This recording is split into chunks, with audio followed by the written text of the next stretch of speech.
the one, the only, Ben Sion.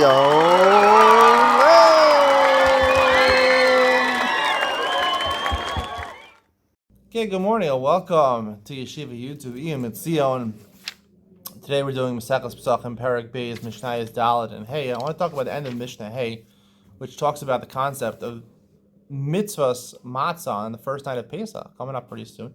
It has to be done lishma. It has to be made l'shem matzah's mitzvah. It has to be made for the purpose of using it on the first night of Pesach. The Gemara learned it at lishma, just like by a get, you have to write law for the sake of a woman that's doing the get for it. Also, a matzah, it has to be lishma. It has to be l'shem matzah's mitzvah. One of the practical halachas that come out of it, not so practical, there's no karbonos anymore, but the Mishnah at the end of Mishnah Hey says, "Chalos toder or kiki nazir asan la'atzma in yotzim hen, asan limkor b'shuk yotzim behen."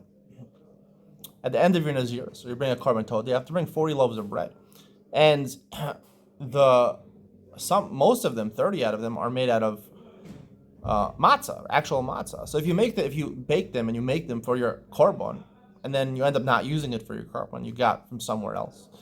So you can't use that for matzah's mitzvah because you made it l'shem zevach, not l'shem matzah's mitzvah. However, if you made it to sell to other people for korban, you could use it if you don't find people to buy it, because when you made it, you had in mind, yes, I'm doing it really for people to sell. But if I don't find buyers, then I'll use it for my own personal uses. So in the back of your mind, you had in mind to maybe use it for personal uses, which would be matzah's mitzvah, which is one of your personal uses. First night of Pesach, you eat matzah. So you could be yoseh with it. Now, there's a big discussion by Lishma. Lishma is not just a halacha by get and by matzah. There's a mitzvah of, mitzvah shrichas kavana. I think the two halachas are really related. Shrichas kavana. When you do a mitzvah, you have in mind, I'm doing a l'shem mitzvah. I hear shofar, I do a l'shem mitzvah shofar.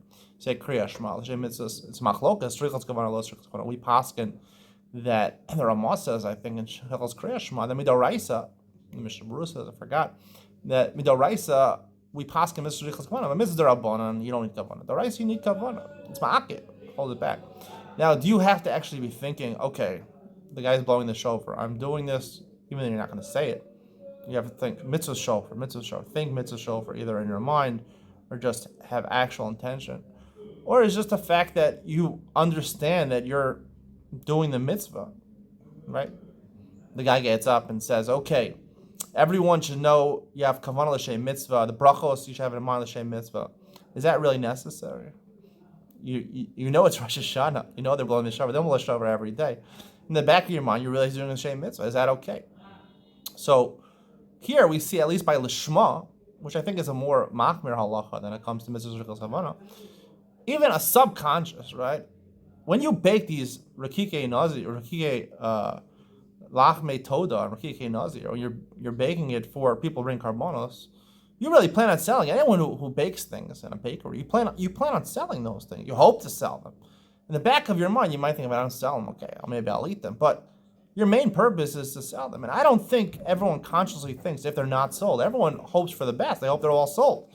So since they hope that they're all sold, so in the back of their mind, they're thinking, okay, maybe, but it's subconscious. It's not even on the conscious level. Subconscious, yeah, I'll have it for myself. And that suffices for l'shem matzah's mitzvah. You don't have to think, okay, I'm baking a l'shem matzah's mitzvah. Just the fact that you're aware that it could be used for matzah's mitzvah is more than enough. So there's a big discussion. Can you have machine matzah to be yotzei the first night? If it's shmura machine matzah, you have to, one of the halachas has to be shomer l'shem. But it's l'shma, because maybe by pushing a button I can't have l'shma because the machine is making it. I have to actually fashion the dough myself. I have to bake it myself, put it in the oven myself. A machine can't do it l'shma. But I think you see from this halacha, that lishma is not. It's not a conscious thought. It's not. You have to think. Machines don't think. No, it's just knowledge that I'm using this for the mitzvah. Even subconsciously planning to do it for the mitzvah. You're not even consciously thinking it. Subconsciously, you realize, yeah, if it doesn't work out, I can't sell them. I'll use it. So I think there's no problem. The machine made matzah to use on the first night of Pesach, because it's not to tell me that a machine, if it's a conscious thought, machines can't think. I understand, but If it's just awareness that this is for the mitzvah, it's not about a conscious thought. Machines, right? We're going to say, oh, machines don't have conscious thoughts; they don't have subconscious. Subconscious thoughts is not a thought; it's just something in the back of your mind. So it's basically having knowledge that it's done l'shem matzah mitzvah. It's a possibility, even l'shem matzah, a small possibility. L'shem matzah mitzvah suffices. I think l'shma is not so machmir. We shouldn't be so machmir by that. And just the fact that you realize that it's a possibility to use l'shem matzah mitzvah suffices. I think a machine is 100% okay. Hope you enjoyed today's share. See you in the next one.